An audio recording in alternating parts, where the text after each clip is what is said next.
Whether you're joining a Product Marketing Alliance event for the first time, or if you're a seasoned regular, welcome to Masters of Product Marketing 2022. We have an awesome lineup of leadership-focused content for you to enjoy over the next 2 days. But before we dive in, I just want to say a few thank yous. Thank you to our sponsor partners, insightful speakers, and of course you, our lovely audience. From wherever in the world you are watching, we hope you enjoy the sessions. To get the most out of these talks, please ensure you are sharing your feedback and asking your questions in the comments section, as our speakers will be answering them throughout the day. After the event, a great place to continue the conversation is in the PMA Slack community. If you aren't already a member, hop on over and join the discussions. And if that's still not enough, then why not become a PMA member and benefit from unlimited access to exclusive templates, frameworks, meetups, mentors, and our entire library of videos and slide decks from all our events. So with all that to come, let's dive right into the next session.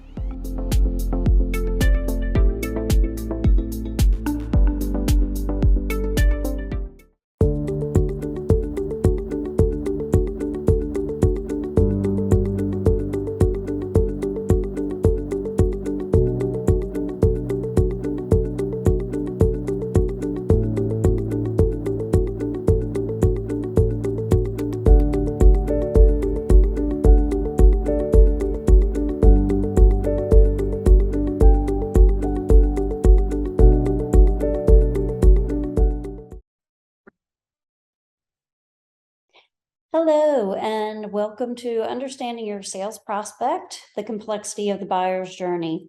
I'm Tracy Slava. I am Head of Marketing at AccuSoft. I'm going to start us off with telling you a little bit about myself. So I've been in marketing for 21 years. Started my career at Arrow Electronics, spent 7 years with Arrow, handling marketing of peripheral devices. So that included everything from printers and printer cartridges to memory cards. And then moved over to Tech Data, where I also spent 7 years in product marketing and started out with supplies and accessories. So everything from keyboards and mice to laptop bags. Then moved over into the software department, handled McAfee, Adobe, and Symantec. Then moved most recently over to AccuSoft, started out as a senior product marketing manager, and moved my way up to head of the marketing department. So a little bit about my marketing team. We are made up of product marketing manager, a design manager, content manager. I've got a lead gen specialist who oversees all of our social media presence and our Google ads. And then I've got a lead gen manager who oversees 2 lead gen specialists that are responsible for nurturing and converting those MQLs over to sales opportunities. So they pass them over to the sales team.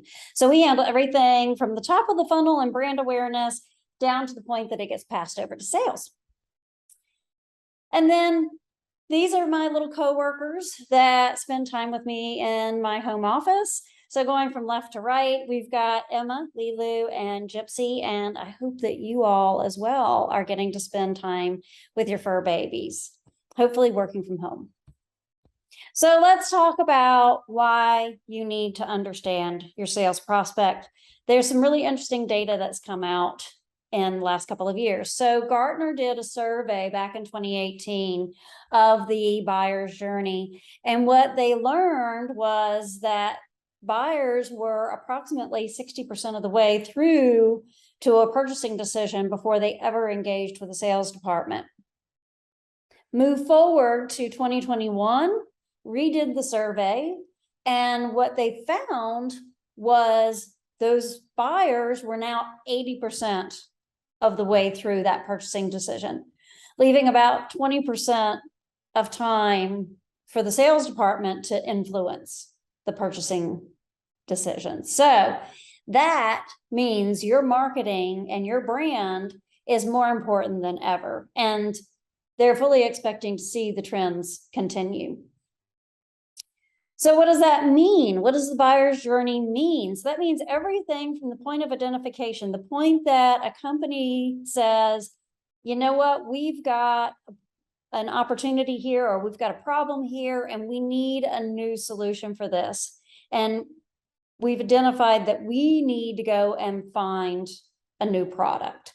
So, perfect example of the time frame that you could be looking at in this window.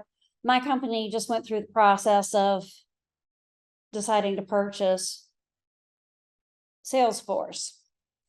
And the decision to replace the CRM that we had was approximately 1 to 1.5-ish years. There was a lot of conversation about, you know, the CRM we have is not ideal, not really meeting our needs, not suiting our business. So that identification time frame can be as short as a couple of months to a couple of years, as companies and executives are talking about solutions that they might need. Once they've identified it and said, yes, we're going to spend the money, we want to find something, then you got the research time frame. And that's where companies are going out there and they're gathering information on all the different potential solutions that they could invest in. And then intent, they've taken that data, now they're comparing. They're trying to figure out which one's not only going to meet their needs, but which one's going to meet their budget requirements.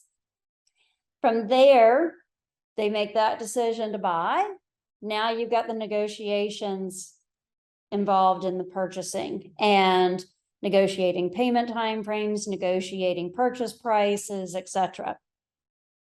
Once that's all done, they've signed on the dotted line, then you got implementation. And that's getting that system ramped up and launched out to the company so that the entire company can use it. So how long of a time frame are we talking about there, right? So this is a 2018 map. So some of these time frames have shifted a little bit. In 2021, they still saw about the same time frame, which is approximately a 20-month on average time frame. From the beginning of we've got an issue to, yeah, we've bought and we're implementing and we're now ready to implement that solution. So again, out of this 20 months, in 2018, your sales department had about 8 of these months to influence the decision. Moving forward to 2021, remember it dropped down to a 20% influence.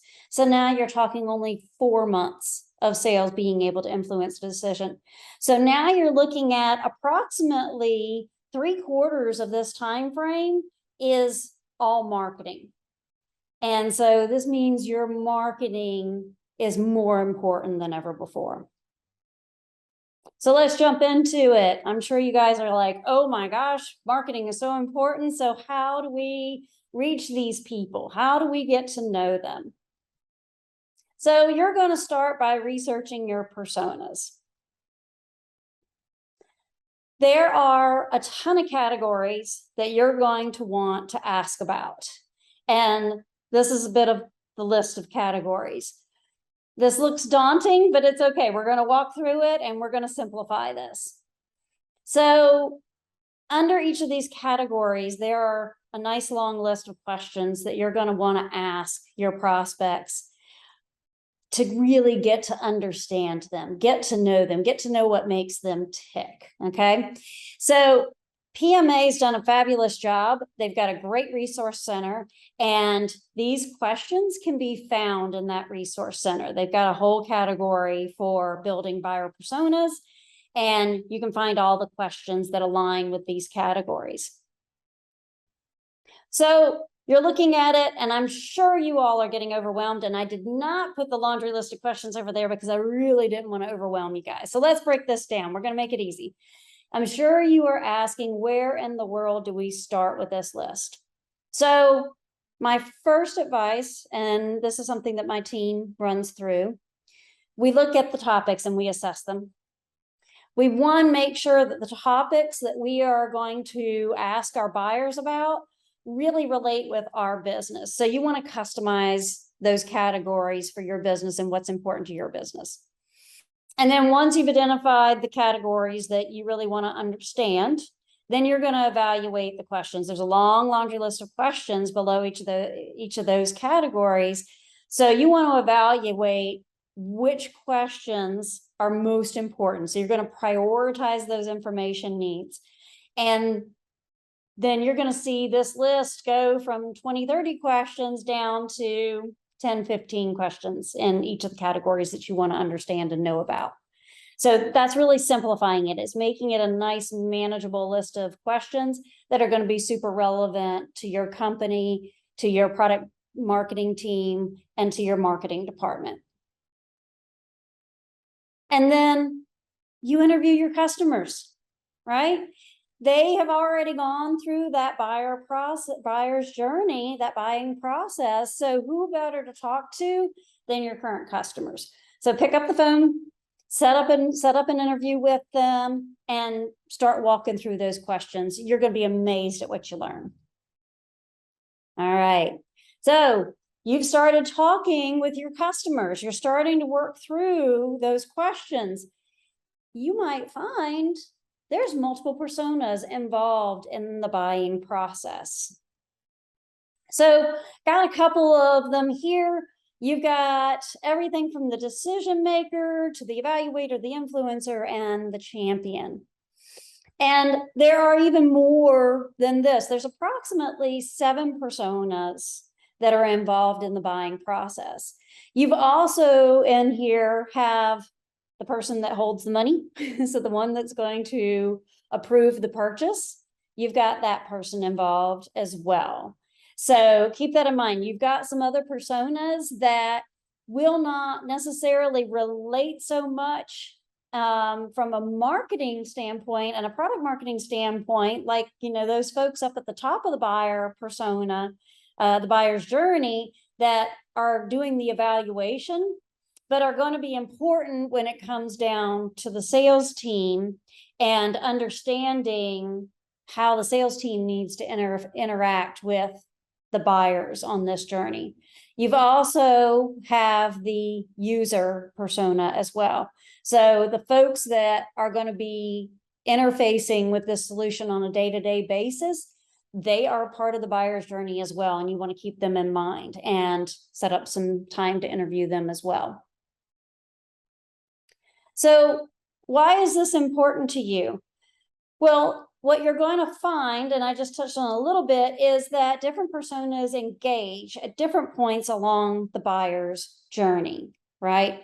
So your evaluator, it might be engaging early on in that journey because they may be the ones that have been tasked with going and trying to figure out what solutions are out there. And they might be downloading the trials of the product and trying to figure out what's going to solve the solution the best for that company. And then the other thing that you might see is the evaluator, depending on how the trial process has gone, might become your champion. So if they have found that your product fits the company's needs the best, they may be the ones that champion that product to the rest of the buyers that are involved in the process. So keep that in mind too. The personas might switch depending on which point in the buying process your prospect is, that company is. You've also got the influencer. They're the ones that are going to be yay, nay, maybe, maybe not. So you've got to think about them in the whole buyer's journey. And then, of course, the decision maker, the one that's going to go to the CFO and say, we found the solution. Now we get to go buy it. So that decision maker is super important as well. For those of you that market into a developer-based solution, into a developer market. So Accusoft, we market into a developer marketplace. So our evaluator is the developer. Our influencer is also the developer. The champion can be the developer. So if the developer is on board and they love your product, they can now potentially embody a couple of different personas in that buyer's journey. And then the decision maker is going to be their manager or even the executive above them. So their role from evaluator, kind of testing that product, could change, and they might be your advocate to promote your product over the competitions to that decision maker. So kind of something to keep in mind as well for those of you that are marketing into the developer community.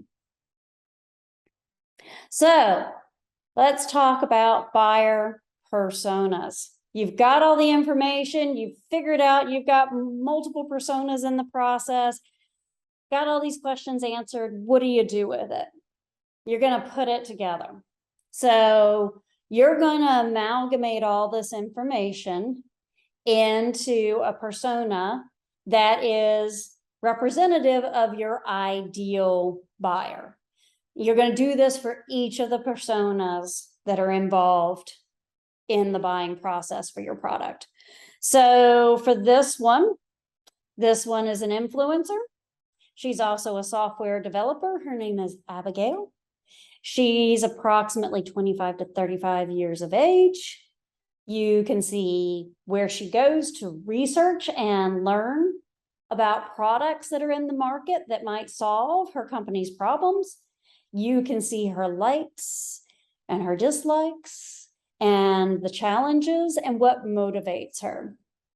The other thing, again, for those of you guys that are marketing to the developer community, one thing that's super important that you want to make sure you are asking about is how that persona wants to be reached out to. So the developer community, by and large, they do not like to be marketed to. So if you can find where they go to do their research and make sure that your brand is there and that you've got thought leadership information, helpful information that's not very marketing-y or salesy, that's going to resonate with them. So some areas would be Stack Overflow or Reddit or even the podcasts that they like to listen to. Just a little tidbit there for y'all. All right, you've got your buyer personas. What are you going to do with them? You're going to socialize them with your company. So this amalgamation of your ideal persona is important to every single aspect of your company. So super important to the marketing department. We've already talked about that. It's going to be important to your product marketing team. It's going to be important to your product development team. It's going to be important to your engineers. If you've got software engineers that are writing software solutions and creating new code, it's going to be super important for your sales team to understand who all is part of the buying process that they might need to interface with. It's important for your accounting department. You know, are they going to have to deal with just the CFO, or is potentially a decision maker going to be paying that bill? So very important to everybody along the way. And so socializing this information is going to help them be more knowledgeable about what to expect during the buyer's journey and what the buyer's expectations are of your company and people that make up your teams. So let's put all this knowledge to work. Taking this from the marketing side of things, the product marketing side of things. You want to build messaging that resonates. So those buyers want information that is relevant to them.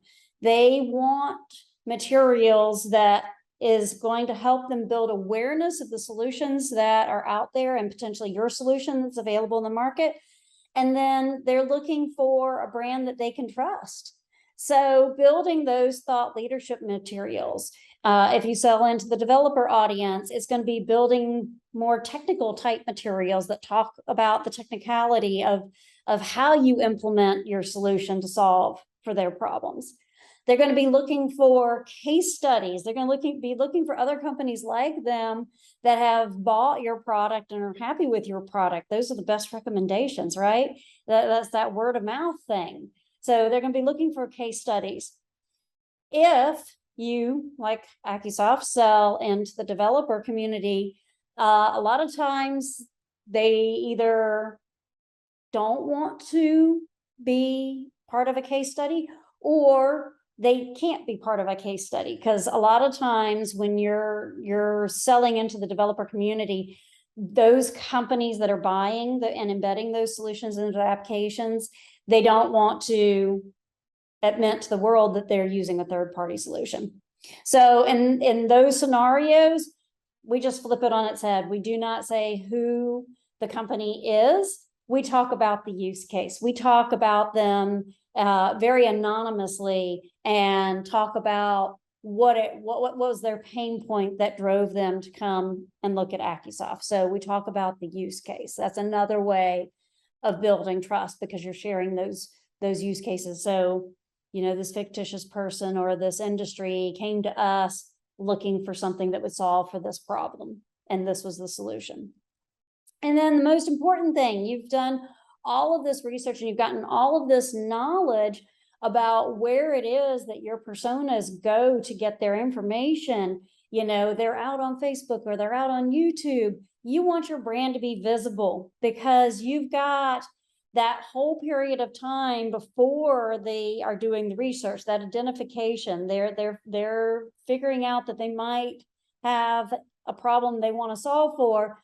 Your brand needs to be present while they're in that process before they've gotten to research. They want to, when they get to doing the research, they're going to be, you want them to be saying, oh, wait, I think there was a company that I saw their brand messaging that they've got a solution that might fit for us. You know, Salesforce, great example of it. Everybody's heard of Salesforce probably long before they ever interfaced with the application. Their brand is out there and it's known. And so when companies are looking for a new CRM solution, first thing they go to, Salesforce. And then you've got the material, you've got all the information about your buyer, what they're looking for, where they're living. You've got all the thought leadership and case studies and use cases built, and you've jazzed up your website so that it's all resonating with the right messaging. Now we get into the actual journey. So what does that mean? So the buyer's journey is a spaghetti map, right? It is very, very complicated, and you can see it here. Don't get overwhelmed. It's okay. We're going to break this down again. So the buyer's journey can be very complicated. They start in research and they bounce around on your website, and they're looking at lots of different things. They're downloading the product, they're trying it, they're going back into documentation to see if, oh, can we do this type of capability with this product or not, right? They're visiting your website, they're doing more research, they might be pinging and asking questions on your chat. So it can be super complicated. Break this down, make it simple. So how do we not make this not so overwhelming, right? You're going to start with one persona.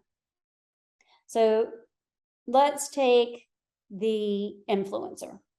You're going to start with the influencer and you're going to map out what is the journey you want them to take. Say they come in doing a search. So where are you going to put your Google ad? What keywords are you going to put your Google ads on? And then what's the messaging on the landing page behind that Google ad? And then what's the next step? Where's that CTA button going to take that prospect? And on and on and on. And then you're going to work it all the way down. You're going to map out that journey all the way down to the point that you're passing them off to the sales team, and the sales team is having the conversation and closing that opportunity. Once you've mapped it out, and I'm gonna, you guys are probably sitting here going, oh my gosh, I've got to get this just perfect right out the gate, right? No, you don't. Get it good enough, launch it, test it, iterate. So you're going to test and see, are you getting those folks from the brand awareness and the ads all the way down into a sales opportunity, or are people getting lost on the journey? And if you're seeing that people are falling out at some point on the journey, then you're going to go and reswizzle the information. You may, if you've gotten their contact information at some point along the journey, if you've had them fill out a form, maybe you reach out to them and find out, hey, I'm curious what happened. I saw you were engaging and downloading our products and doing trials, and then you didn't continue along. Ask them. There's nothing wrong in reaching out to somebody and saying, hey, I'm curious. Because it could be as simple as in doing their proof of concept and doing their testing of your product, maybe something came up where they couldn't get an answer. That'd be very valuable information to know. And then say they had an issue, couldn't get an answer, maybe you write a blog about that. And then you put that into the journey to help encourage more people to continue on. Or you make the modification in your documentation, or both. All right. So you're like, okay, I've done it for one of the buyer's journeys. I've done it for all my personas. Gosh, I've got these Google ads. How do I know who exactly is engaging in my advertisements? We've had the exact same problem at Accusoft. We're challenged in trying to figure that out too. We've got two very distinct personas that the marketing department engages with. It is the decision maker, which is usually the product owner or problem owner, and the influencer, which is usually the developer. So this is what we've done. So we've created landing pages for our Google Ads to point to, and we've got two very distinct CTA buttons on these pages. And we've called out the personas that we're trying to reach to. So we've got the product owner and a book a chat CTA button. And then we've got the developer and the start a free trial CTA button. And so we are watching very, very closely to see the engagement between these two buttons. And that's going to help us to really figure out, are we seeing more developers come to us through the Google Ads and engage with our marketing material? Or is it more the product owners? And then that'll help us to help influence us on future marketing activities. So to wrap it up, some key takeaways. The buyer's journey starts long before engagement. Super important for everybody to be aware of, that your brand is important, and making sure your brand is out there and out where your potential buyers are living. As I talked about, social media is important. Which social media platforms are they on? Are they on Instagram? Are they on TikTok? Are they on Twitter? Are they on Facebook? And then are they on YouTube? Are they on Netflix? Anywhere that you potentially have your brand. Is it Hulu?